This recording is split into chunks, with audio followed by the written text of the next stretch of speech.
issue, like something that is happening. So let's go to that. So we asked our second question, is it happening or not? It's not happening, 90% of my problems are gone right there. Okay? At least 75 to 80. Okay? The third question is, if it is happening, do I control it or not? And this is where it's, in a sense, the hardest. It turns out that most of the things that are happening, I do control, and I can take steps to deal with them. This is that serenity prayer. I don't know where that comes from, and I always get it wrong. You know it? Courage. God grant me the serenity to accept things I cannot change. Courage to change the things I can, and the wisdom to know the difference. Right, the serenity to accept the things I can change, the wisdom to change the things I can, the courage to change things I can, and the wisdom to know the difference. So the third question is the serenity prayer.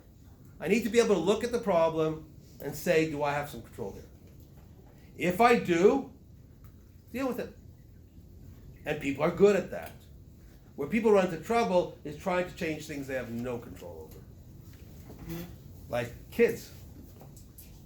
Okay? I am not proud to admit that probably I was a bit of a helicopter parent. My daughter is now living in Yerushalayim. I'm lucky if she calls me once every 3 or 4 days. She's in a seminary. I'm sure she's not up to too much trouble, but I have to let that go. Right?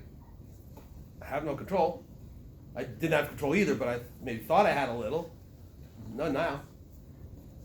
So when you recognize that things that you worry about, first of all, the worries are not happening anyways, Baruch Hashem, but I have no control anyways.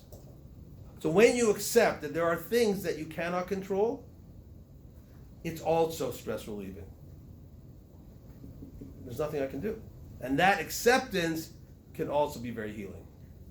So you say kids, we don't have control? When they're young, we have. As they get older, we have less. When they grow up, we have none. Right? It's the way it's supposed to be. Parents who are trying to exert control over their children into their 20s are creating extremely neurotic, anxious children. Okay? Because we said before, who gets anxious? People who don't have mastery in their life. If your parents are always doing everything for you and telling you how to do everything, you don't learn anything.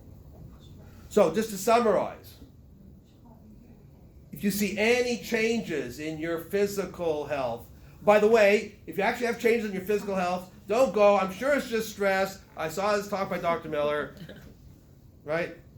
If it's, what did doctors say? If it lingers for 3 days or so, go check it out. I don't want anybody to come back and say, you know what, I had a heart attack. Because you told me it was stress. Okay? I don't want it on my conscience. Okay? So I have a funny story for you. I had this patient who always worried about having a heart attack. And so we did all this stuff about, we did the same kind of questions. What are you afraid of? What's the evidence for, against? He had no heart problems. But he used to get these imaginary symptoms.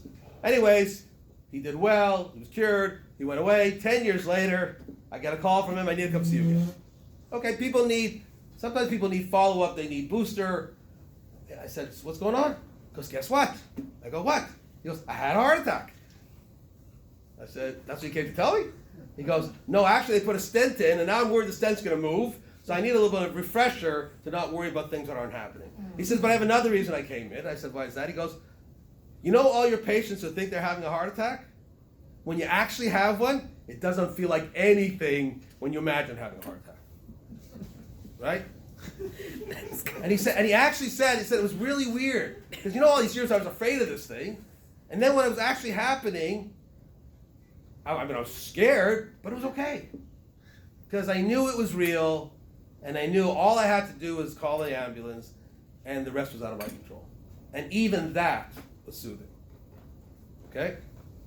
So, if you feel the symptoms, and you go to the doctor, and thank God, 99.9% of the time, doctors tell you there's nothing wrong with you. Okay? Then you got to look at what's going on with me. What's happening in my life? What's affecting me internally, externally? Any changes can be difficult. Good changes even challenging.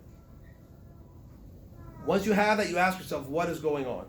Identify the stressor. There may be more than one. Second question, is it actually happening? The thing I'm worried about, is it actually happening? If it is not, bye-bye. It's not going to happen. And if it is actually happening, I need to be able to accept those things I can't change. The truth is, the ones I can, I'm probably already doing it. But there's power in even understanding what you control and what you don't. People who lose their jobs, it's stressful. We talked about worrying about it, but what if they actually lose it? It turns out that if you lose your job and you start working on getting another job, you update your CV, you call your contacts, you have lunches with people you know, that all that actually does enormous good in terms of your stress. Why? Because I'm controlling what I can control. I can control what my CV looks like. I can control who I send it to. I can control who I talk to. I can't control who's going to hire me, so I accept that. That's not in my power. What's in my power is all the prep. So if you just take those tips, pretty well everything you come across in life will be able to be worked through. And that's actual emotional healing. So I think I'm probably supposed to stop now so we can do time for questions. Is there the third? So the first question is, what's actually happening? That's number one.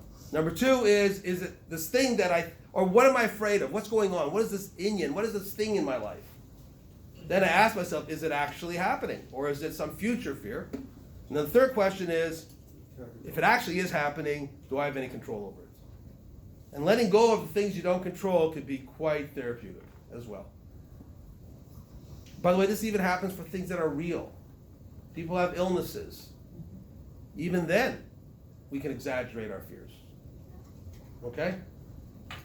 So I think that's more time took than I'm supposed to have. I have a question. So basically what I'm taking from those 3 tips is that they're all related to what's happened to me in the present.